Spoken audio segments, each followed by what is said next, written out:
ये है उस अरबपति एम्पायर की इकलौती वारिस जो पैदा ही हीरों और नोटों के बीच हुई थी। उसकी सुबह करोड़ों की यॉट पर होती थी और रातें 7 सितारा महलों में गुजरती थी। उसकी जिंदगी में इतनी लग्जरी थी कि सुबह का ब्रेकफास्ट न्यूयॉर्क में होता था, दोपहर की लंच स्विट्जरलैंड में और रात का खाना मालदीव्स के प्राइवेट बीच पर। उसके कपड़ों से लेकर उसकी घड़ियों तक हर चीज लिमिटेड एडिशन होती थी। दुनिया उसे प्रिंसेस ऑफ बिलियनेयर्स कहती थी। उसके लिए ट्रैफिक नाम की चीज नहीं थी क्योंकि वो हमेशा प्राइवेट हेलीकॉप्टर से उड़ती थी। लेकिन हर चमकती चीज हमेशा नहीं चमकती और एक रात उसकी जिंदगी की सारी रोशनी छीन ली गई क्योंकि उसके अपने भाई ने ही उसके खिलाफ सबसे बड़ा धोखा रचा। उस रात उसने बहन नहीं अपने रास्ते का कांटा देखा और उसी पल उसकी रॉयल जिंदगी का अंत शुरू हो गया। कौन हो तुम? तुम मेरे कमरे में क्या कर रहे हो? तुमने मेरे साथ क्या किया? वो भी इस हाल में?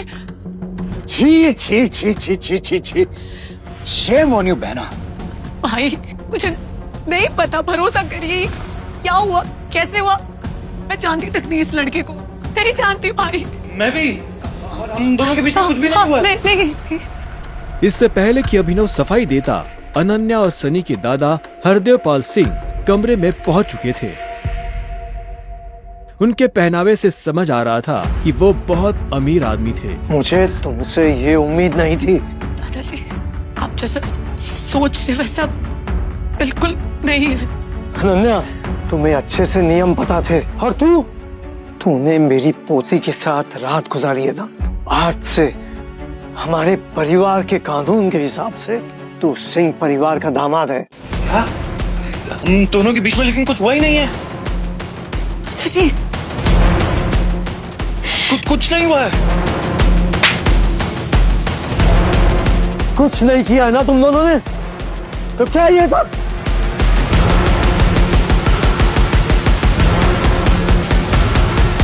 इससे पहले कि अभिनव कुछ समझे, हरदेव के आदमियों ने उसे मारना शुरू कर दिया था। अभिनव हरदेव की उम्र का लिहाज कर रहा था, इसलिए उसने अपने आप को रोक लिया था। अनन्या, इसे हॉस्पिटल भेज देना ताकि शाम को अकरम की पार्टी में आने के लिए ठीक ठाक से तैयार हो जाए। और याद रखना, मुझे शाम को अकरम की पार्टी में ये तुम्हारे साथ जरूर नजर आना चाहिए। क्यों मेरी जिंदगी बर्बाद कर दी तुमने? क्यों? अभिनव के पास इस सवाल का कोई जवाब नहीं था। वहां जाकर अभिनव शाम को होने वाली पार्टी के लिए तैयार होने लगा। अभिनव का अंदाजा सही था, अनन्या का घर काफी बड़ा था। वो एक अमीर परिवार की लड़की थी। जितना अभिनव महीने का कमाता था, उतने की अनन्या ने सैंडल्स पहनी हुई थी। अकरम का घर किले जैसा था, जिसके चारों तरफ बाउंसर्स बंदूकें लिए खड़े थे। जैसे ही अनन्या और अभिनव अंदर आए, तो इतने में उसकी नजर देवेन से टकरा गई।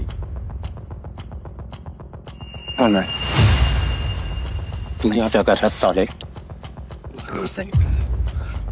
कैसे my husband? अनन्या, पागल हो गई हो तुम? इस सड़क छाप में ऐसा क्या देख लिया किससे शादी कर ली? जुबान संभाल के बात कर, नहीं तो क्या कर लेगा तू?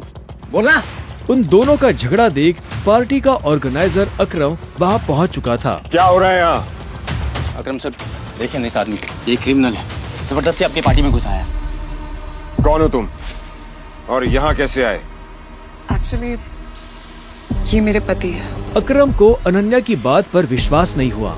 तुम इस पार्टी में इनवाइटेड नहीं हो। इससे पहले कि मैं पुलिस को बुलाऊं, चले जाओ यहाँ से।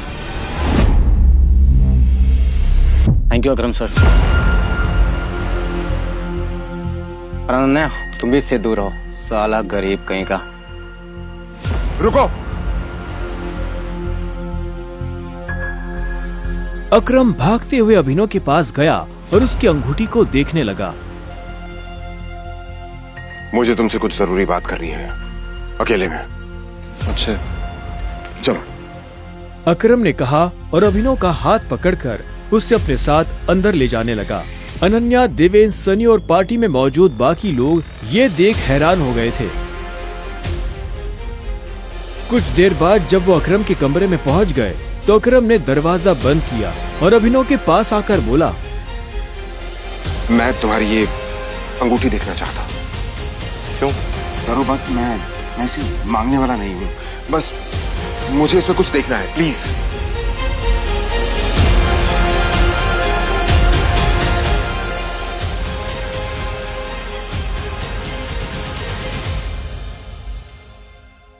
टाइगर?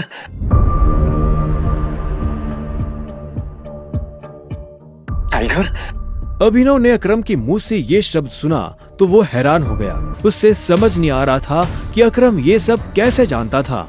आखिरकार मैंने तुम्हें ढूंढ ही लिया टाइगर। टाइगर? हाँ, पिछले 18 सालों से मैं तुम्हें ढूंढने की कोशिश कर रहा हूं। तुम हमारे टाइगर हो, हमारी हजारों करोड़ों की एम्पायर के वारिस, जिसे हम 3 दोस्तों ने मिलकर शुरू किया था। मैं, तुम्हारे पापा संजय गढ़वाल और राणा अग्निहोत्री। वो देखो। इतना कहते ही अकरम ने दीवार पर टंगी एक तस्वीर की तरफ इशारा कर दिया, जिसमें संजय, अकरम और राणा तीनों मौजूद थे। राणा को देख अभिनव को झटका लगा। उसकी आंखों के सामने वो सपना फिर से हरा हो गया, जो वो हर सुबह देख कर उठता था। उस रात अभिनव के पिता को जिस आदमी ने गोली मारी थी वो राणा था। दोस्त होने के बावजूद राणा ने अभिनव के पिता के साथ गद्दारी की थी। अभिनव की आंखें चिंगारी सी लाल हो गई। क्या हुआ? तुम इतना गुस्से में क्यों? नहीं, मैं ठीक हूँ। आप मुझसे कुछ कहना चाहते थे? हाँ, तो मैं तुम्हें हमारी कंपनी द माफिया किंग के बारे में कुछ बताने वाला था, जिसे हम 3 दोस्तों ने मिलकर खड़ा किया था। द माफिया किंग, जिसके नाम से पॉलिटिशियन, सेलिब्रिटीज, इस देश का सबसे बड़ा आदमी भी कांपता था। लेकिन तुम्हारे पापा के जाने के बाद सब कुछ बिखर गया, और इस दौरान हमारे कई दुश्मन खड़े हो गए, जिसमें सबसे बड़ा दुश्मन है इकबाल शेखावत। वो तुम्हें कई सालों से ढूंढने की कोशिश कर रहा है, ताकि तुम्हें मारकर वो हमारा नामो निशान खत्म कर देना चाहता है। फिलहाल द माफिया किंग का सारा काम राणा का बेटा मोंटी संभाल रहा है। अब तुम आ गए हो तो इस कंपनी की भाग दौड़ अब तुम संभालोगे। अपने पापा के काम को अब तुम्हें आगे बढ़ाना होगा टाइगर। ये सुनते ही अभिनव के कान खड़े हो गए थे। कल तक उसकी जेब में 100 रुपए भी नहीं थे, और आज अचानक वो हजारों करोड़ की कंपनी का मालिक हो गया था। मैं तुमसे पूछना ही भूल गया, इतने सालों तक तुम थे कहाँ थे तुम? पापा के जाने के बाद मैं एक अनाथ आश्रम में पला बढ़ा। कई सालों के बाद वहां से निकला, काम करने लगा ताकि पढ़ाई के लिए पैसे जोड़ सकूं। लेकिन इस दौरान आप लोगों ने मुझे ढूंढा क्यों नहीं? टाइगर, ऐसा नहीं है कि मैंने तुम्हें ढूंढने की कोशिश नहीं की। जैसे कि मैंने तुम्हें बताया कि तुम्हारे पापा के जाने के बाद माफिया वर्ल्ड में अफरा तफरी मच गई थी। हम उसे भी संभाल रहे थे और तुम्हें भी ढूंढने की कोशिश कर रहे थे, लेकिन वक्त के साथ साथ तुम्हारा चेहरा भी बदल रहा था, इसलिए तुम्हें ढूंढने में बहुत मुश्किल हो रही थी। फिलहाल अब तुम मिल गए हो। अब तुम्हें देखकर मोंटी और बाकी सब लोग बहुत खुश होंगे। लेकिन पापा ने तो मुझे कभी इस माफिया ग्रुप के बारे में कुछ बताया ही नहीं है। वो चाहते तो मुझे बता भी सकते थे। तब तुम बहुत छोटे थे, शायद इसीलिए संजय ने तुम्हें इन सब चीजों से दूर रखा। लेकिन मेरा यकीन मानो, मैंने तुम्हें ढूंढने की बहुत कोशिश की। अब तुम मिल गए हो तो मुरझाया हुआ द माफिया किंग फिर से जिंदा हो जाएगा। चीयर्स। अभिनव के मन में कई सारे सवाल उठ रहे थे। इससे पहले कि अभिनव अपने आप को कोई जवाब दे पाता, अकरम उसके पास आया और उसने अभिनव को 50 करोड़ रुपए का एक चेक थमा दिया। ये लो, इसे रख लो। जब तक तुम टाइगर की पोजीशन नहीं पा लेते, तब तक तुम्हें इसकी जरूरत पड़ेगी। एक बात और, तुम्हारी असली पहचान के बारे में फिलहाल किसी को कुछ पता नहीं लगना चाहिए। इसलिए अभी तक जैसे जीते आए थे वैसे ही जीते रहना, समझे? लेडीज एंड जेंटलमैन, मैं आप सबको किसी से मिलवाना चाहता हूं। ये अभिनव, मेरे सबसे पुराने ड्राइवर का बेटा, मेरे लिए बहुत अजीज है। ये देवेन और सनी को अभी तक समझ नहीं आ रहा था कि अकरम अभिनव को इतना भाव क्यों दे रहा था। मुझे नहीं लगा था कि तुम अपने पैरों पर बाहर भी आ पाओगे। अच्छा, तुम्हें मेरी इतनी चिंता हो रही थी? ओ प्लीज, मुझे चिंता नहीं हो रही थी, बस थोड़ा बच कर रहो। अकरम सर ने तेरे से अंदर क्या बात की, बता। उन्होंने मुझसे कहा कि अगर देवेन जैसा कहता तुझसे सवाल पूछे तो उसे जवाब मत देना। हरामखोर। इसके बाद पूरी पार्टी के दौरान अनन्या ने अभिनव से कोई बात नहीं की। हेलो, कौन? टाइगर, अकरम। हाँ कहिए। मुझे तुम्हें किसी से मिलवाना है, वो भी हमारे माफिया वर्ल्ड का एक बहुत बड़ा नाम है, और साथ ही साथ तुम्हारे पापा और मेरा जिगरी यार भी, बलराज। मैं चाहता हूँ कि बलराज को पता चल जाए कि हमारा टाइगर वापस लौट आया है। क्या आपको सच में लगता है मुझे बलराज जी से मिलना चाहिए? वो अभी तक बलराज की नाम से कांप रहा था। अकरम भी उसकी घबराहट समझ गया था। बलराज जी, सिर्फ बलराज कहो। तुम टाइगर हो यार, और जंगल में सारे जानवर टाइगर के नाम के आगे जी लगाते हैं, लेकिन टाइगर कभी किसी जानवर के नाम के आगे जी नहीं लगाता। चलो शाम को मिलते हैं, बाय। जैसे उसने होटल को बाहर से देखा तो देखता ही रह गया। उसने आज तक इतने बड़े होटल को इतने पास से नहीं देखा था। रुको, अंदर का जा रहा है? अंदर ही जा रहा हूँ, क्या दिक्कत है? अंदर जाना है तुझे? तुझे क्या लगता है कि मैं तुझे अंदर जाने दूंगा? क्यों नहीं जा सकता मैं अंदर? अभिनव समझ गया था कि चीफ सिक्योरिटी ऑफिसर उसके कपड़े देखकर उसे जज कर रहा था। सुन, मैं तेरे जैसे लोगों को बहुत अच्छे से जानता हूँ। फालतू का तमाशा मत कर, निकल यहाँ से। क्या चल रहा है यहाँ? सॉरी सर, लेकिन इस आदमी ने मुझे और कस्टमरों को काफी परेशान किया हुआ है। मैं इस चोर को अंदर जाने से रोक रहा हूँ तो ये यहाँ पे तमाशा कर रहा है। क्या तुम्हारी हिम्मत कैसे हुई इसे चोर कहने की? तुम होते कौन हो इसे अंदर जाने से रोकने वाले? ये होटल तुम्हारे बाप ने खोल रखा है क्या? ये मेरा मेहमान है, और तू आज के बाद इस होटल के आसपास भी दिखाई दिया ना तो तेरी टांगे तोड़वा दूंगा। Get lost. Sorry sir.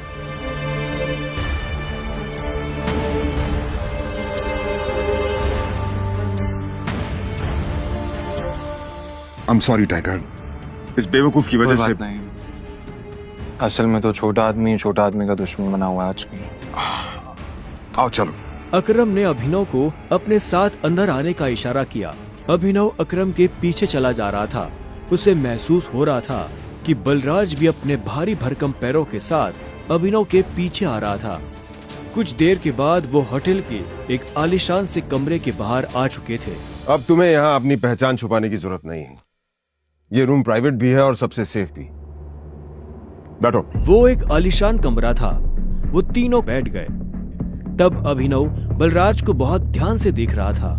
Balraj, आज मैंने तुम्हें यहाँ एक बहुत इंपॉर्टेंट इन्फॉर्मेशन देने के लिए बुलाया है।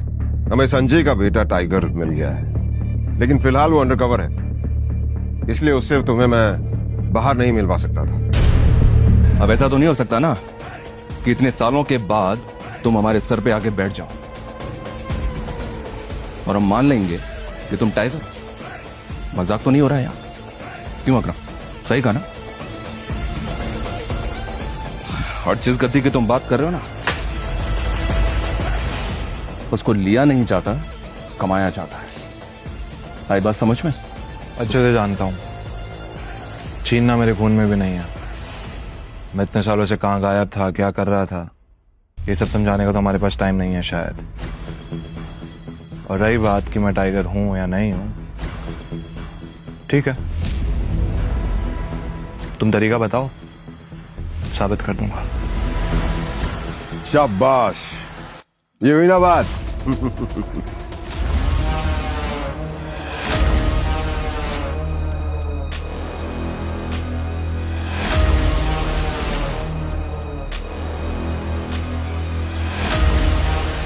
अभी अभी खबर मिली है कि टाइगर लौट आया है। आप कहें तो अभी नहीं, अभी अभी तो आया है, थोड़ा उछलने कूदने दो। और हाँ, इस बार पिंजरे में डालने की गलती मत करना।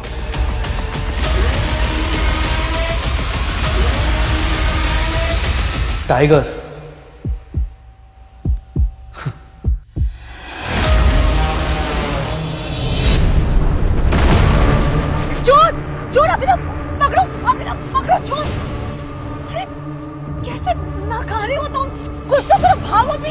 अनन्या वो तुमसे कुछ नहीं होगा।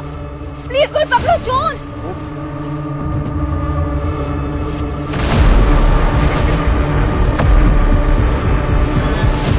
हद है अभिनव। कल वो गली का गुंडा आकर तुम्हारी बीवी को कुछ भी बोलकर चला गया और तुम्हारे मुंह से एक शब्द तक नहीं निकला। और आज ये तुम्हें जरा सा भी अंदाजा है कि वो फोन मेरे लिए कितना इंपॉर्टेंट है। You know what? लानत है तुम जैसे पति पर। मेरे डैड चाहते ना तो किसी बॉलीवुड स्टार से मेरी शादी करवा सकते थे, लेकिन मेरे दादाजी ने तुम जैसे निठल्ले और डरपोक आदमी से मेरी पता नहीं क्यों शादी करवा दी। ओह गॉड। अभिनव एक गरीब और अनाथ था जिसकी शादी एक अमीर बाप की लड़की अनन्या से एक मजबूरी के चलते करवा दी गई थी। अभिनव की इतनी हैसियत नहीं थी कि वो अनन्या का खर्चा उठाकर उसे खुश रख सके। अभिनव के ससुराल में रत्ती भर भी इज्जत नहीं की जाती थी। अभिनव नौकरों की भी खरी खोटी सुनता था। अरे ओ घर जवाई, अभी अभी पोछा हुआ है और तू चप्पल पहन के ऐसे आ रहा है जैसे कि तेरे बाप का घर हो। सॉरी, मैंने ध्यान नहीं दिया। पर आपकी हिम्मत कैसी हुई मेरे पापा के बारे में कुछ भी बोलने की? इतना ही बड़े बाप का औलाद है तो तू घर जवाई बनकर यहाँ अनन्या बेबी के टुकड़ों पे क्यों पड़ रहा है? बोल। अभिनव, मैंने अभी अभी अपने दूसरे फोन पे व्हाट्सएप देखा। जिस चोर ने मेरा फोन चुराया ना, उसने मेरी फ्रेंड कियारा को अनन्या बन के मैसेज किया कि वो किसी अनजान जगह पे आ जाए, और वो चली भी गई। अभिनव, मुझे बहुत डर लग रहा है कि उसके साथ कुछ उल्टा सीधा ना हो जाए। ये सुनते ही अपने कमरे में बैठी अनन्या की माँ शर्मिला वहाँ आ गई और बोली, अनन्या, मैं ये क्या सुन रही हूँ? तुम्हारा मोबाइल चोरी हो गया है? अरे अभी आधे घंटे पहले ही तुम्हारे मोबाइल से मुझे मैसेज आया था कि एक नंबर पे 10 लाख रुपए ट्रांसफर कर दो, और मैंने कर भी दिया है। आपने क्यों किया ट्रांसफर? बेटा, हे भगवान। ये सुनते ही जैसे अनन्या का गला सूख गया। अनन्या को इस वक्त सिर्फ एक ही डर लग रहा था कि वो चोर उसकी फ्रेंड कियारा को कुछ कर न दे। अब ना तुम मेरे साथ थे ना उस वक्त। अगर रत्ती भर भी तुमने हिम्मत दिखाई होती तो वो चोर पकड़ा जाता। I'm warning you, अगर कियारा को कुछ भी हुआ तो मैं तुम्हें भी जेल भिजवा दूंगी। तुम जैसे पति के साथ मुझे जरा सा भी रहने का मत देगा। भैया, खड़े खड़े क्या कर रहे हो आप? जाओ जाके पुलिस को इन्फॉर्म करो। जनाब, इतना तो कर ही सकते हो ना, या अभी भी हाथ पैर कांपने लगेंगे तुम्हारे? ये सुनते ही अभिनव घर से पुलिस स्टेशन के लिए निकल गया, पर 1 घंटे तक न पुलिस आई और न ही अभिनव। तो अनन्या को अजीब लगा, इसलिए उसने अभिनव को कॉल करने की कोशिश की, पर उसका नंबर स्विच्ड ऑफ था। अब तो अनन्या का गुस्सा 7वें आसमान पर था। तो फोन क्यों बंद आ रहा है? क्या हुआ? ये मेरी दोस्त की इज्जत का सवाल है, और अभिनव यहाँ फोन बंद करके बैठा है। यानी दादाजी ने किस घटिया इंसान के साथ मेरी शादी करा दी। अनन्या की मम्मी शर्मिला भी अभिनव को जरा भी पसंद नहीं करती थी, पर अभी उन्होंने अनन्या को समझाया और उसे पुलिस स्टेशन लेकर गई। वहाँ जाकर जब उन्होंने अभिनव के बारे में पूछा, तब उन्हें जो पता चला उसे सुनकर उसके होश उड़ गए। अभिनव नाम का कोई आदमी सुबह से यहाँ आया ही नहीं, ना कोई चोरी की कंप्लेंट आई है। आज अगर अभिनव मेरे सामने होता तो मैं उसे जान से मार देती।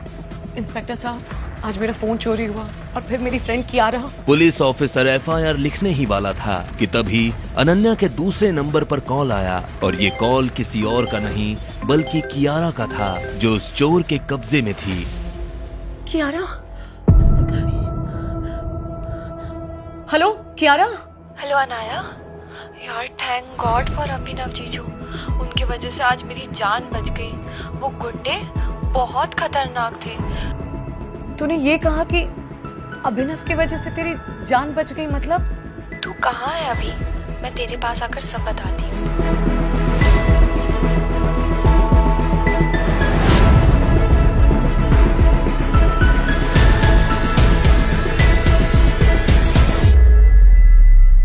बैठो बैठो, एक सेकंड। कैसे हो तुम? क्या हुआ मुझे बताओ। जिस चोर ने तेरा फोन चुराया था वो छोटा मोटा गुंडा नहीं था। आई एम श्योर वो बहुत बड़ा गुंडा था, और वो एक बहुत बड़े आतंकवादी के लिए काम करता है, और वो आतंकवादी दुबई में रहता है। सर, आई एम श्योर उनका एक ह्यूमन ट्रैफिकिंग का बहुत बड़ा रैकेट है, और मैं जब उनकी गिरफ्त में थी तो मैं उनके कुछ भी कह रही थी। प्लीज मुझे छोड़ दो। मुझे तो मेरी फ्रेंड अनन्या ने यहाँ पे बुलाया था, मुझे नहीं पता था मेरे साथ ऐसा होगा। मुझे लगा था अनन्या अपने हस्बैंड अभिनव के बारे में मुझे कुछ बोलना चाहती है। Please please. ए लड़की, किसका नाम ले रही है?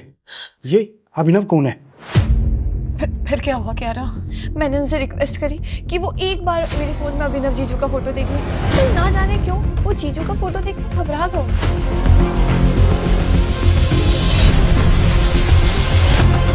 जीजू का फोटो जूम इन करके बोला, ये अंगूठी।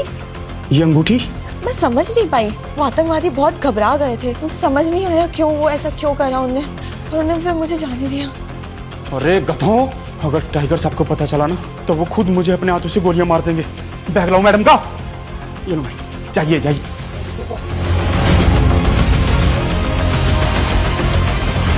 व्हाट? ये कैसे पॉसिबल हो सकता है? मत, जो आदमी उस चोर के पीछे भागा तक नहीं, उसे ये अंडरवर्ल्ड लेवल का आतंकवादी कैसे जानता है? और वो अभिनव को टाइगर क्यों बोल रहा था? उसका फोन क्यों नहीं लग रहा है? पता नहीं कहाँ है वो। मम, मेरा पति अभिनव और पावरफुल, अगर वो इतना ही पावरफुल है तो हमारे घर ऐसे बेइज्जत होके घर जमाई बन के क्यों रह रहा है वो? हे भगवान, मेरा सर, मुझे चक्कर आ रहा है। क्या वाकई में अभिनव ही है टाइगर?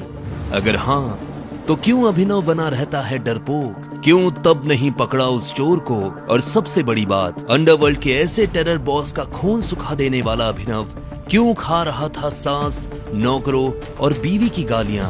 और क्यों जी रहा था गरीबों की जिंदगी? यही सवाल अनन्या के दिमाग में भी चल रहा था कि तभी उसकी माँ शर्मिला ने कहा, अनन्या, मैं ये मान ही नहीं सकती। अरे जो आदमी किसी काम का नहीं, जो अपनी नाक में बैठी हुई मक्खी तक तो भगा नहीं सकता, उससे कोई आतंकवादी क्या ही डरेगा?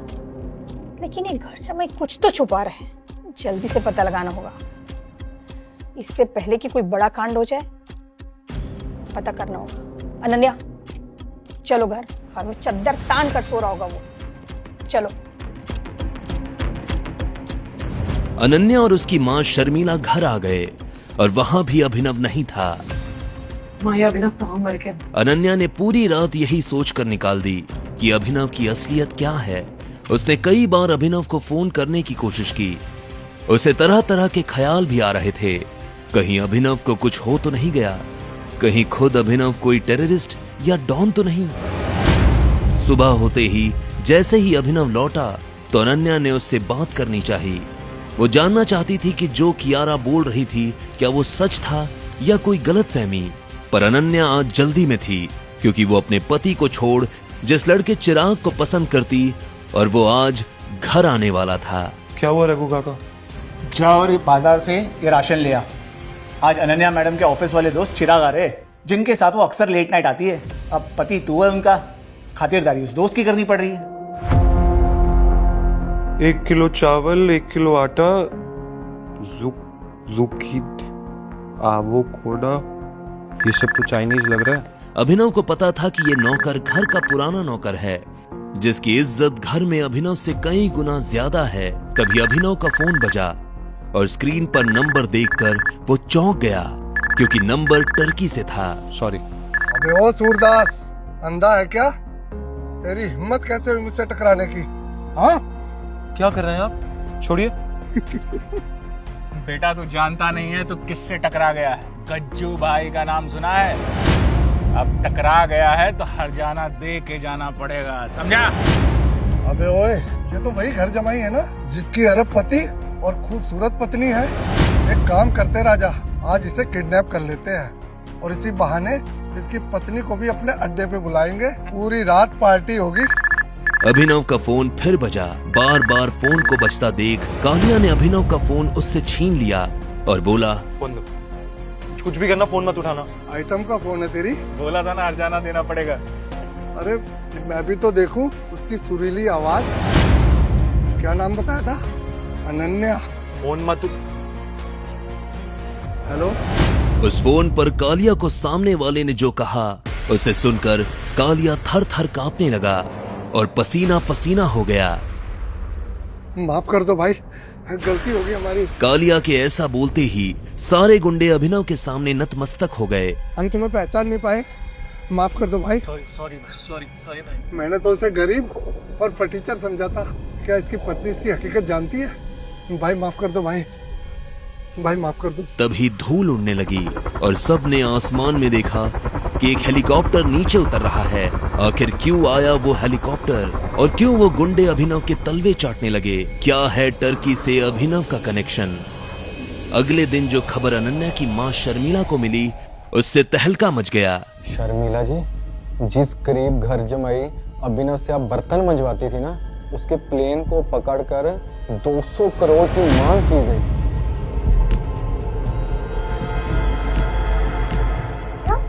दामाद जी का प्लेन हाईजैक हो गया? इससे बड़ी खुशी की बात और क्या हो सकती है मेरे लिए। मैं तो उसके लिए 200 रुपए ना दूं, पर पता नहीं उसको बचाने के लिए 200 करोड़ रुपए कौन और क्यों मांग रहा है। अभिनव जो कल तक नौकरों से भी गालियां खा रहा था और बीवी के टुकड़ों पर घर जमाई बनकर पल रहा था, जो 100 रुपए की शर्ट पहनता हो, उसके लिए कोई 200 करोड़ की फिरौती क्यों मांगेगा? अनन्या, सुना तुमने अभिनव के बारे में? माँ, मुझे तो इस अभिनव पर पहले से ही शक था। आपको याद है कियारा को जिन आतंकवादियों ने किडनैप किया था, उन्होंने भी उसे इसी वजह से छोड़ा, इस अभिनव के चक्कर में। कल तो उसे टर्की से भी कॉल्स आ रहे थे। मैंने सोचा स्पैम कॉल्स इग्नोर कर दिए। रघु भैया ने जब उसे राशन लाने के लिए भेजा, जनाब उसके बाद वापस नहीं हुआ। वैसे माँ, एक बात समझ नहीं आ रही कि इस बेचारे अभिनव में हाईजैकर्स ने आखिर देखा क्या कि सबको छोड़कर उसे ही रोक लिया, और डिमांड भी की तो कितने की? 200 करोड़। मुझे लगता है कि अभिनव ने खुद ही उनसे कहा होगा कि देखो भाई, हमारे ससुराल वालों के पास तो करोड़ों का खजाना है। अनन्या मैडम, उनको तो कुछ पता ही नहीं है, वो तो चुप है, पर हाईजैक करने वाले ने पकड़ा हुआ है और वो बोल रहे हैं कि अगर उनको 200 करोड़ नहीं मिले ना तो वो अभिनव को मार देंगे। दामाद है तो क्या सारी संपत्ति ही लुटा दें उस पर? मरने दो उसे, अच्छा है पीछा छूटेगा अनन्या का उस कंगाल का। शर्मिला जी ने टीवी का रिमोट उठाया। जैसे ही न्यूज लगाई तो सामने से न्यूज सुनकर सबके होश उड़ गए। मुंबई से तुर्की जा रही फ्लाइट को हाईजैक करके अभिनव नाम के शख्स को बंदी बनाया गया था। ताजा खबर ये मिली है कि फिरौती के 200 करोड़ रुपए की जगह हाईजैकर्स को जब किसी ने 500 करोड़ रुपए पहुंचाए, तभी फ्लाइट के अंदर से गोली चलने की आवाज आई। क्या पैसे लेकर अभिनव को मार दिया गया है? इस सवाल का जवाब पूरा देश जानना चाहता है। इस न्यूज को सुनते ही मानो अनन्या और शर्मिला जी की आंखें फटी की फटी रह गई। अनन्या हड़बड़ाते हुए बोली, ये अभिनव के लिए 500 करोड़ किसने भेजे? हमारे पास तो इतने पैसे हैं ही नहीं। अभिनव इतना इंपॉर्टेंट कब से हो गया कि लोग उसके लिए करोड़ों रुपए लुटाने के लिए तैयार हो गए? अनन्या, पता कर भाई, कौन है ये? आखिर किसने भेजे गरीब और अनाथ अभिनव के लिए इतने पैसे? क्या फ्लाइट के अंदर चली गोली से अभिनव मारा गया? किसका कॉल आ रहा था अभिनव को टर्की से? कहीं ऐसा ना हो कि हमारे हाथ से एक रईस और पावरफुल मुर्गा निकल जाए और उसके साथ ही सारे राज चले जाए। अभिनव सर बच जाएंगे अनन्या मैडम। अभी तक तो वहाँ गोली चल चुकी होगी, उसकी लाश तक नहीं मिलेगी। चीथड़े हो गए होंगे उसके। आप सब लोग गलती कर रहे हैं। आप लोग अभिनव सर को जानते ही नहीं। शट अप, तुम हमारे मैनेजर हो, इस बात को भूलो मत। आई हैव प्रूफ मैडम, ये देखिए।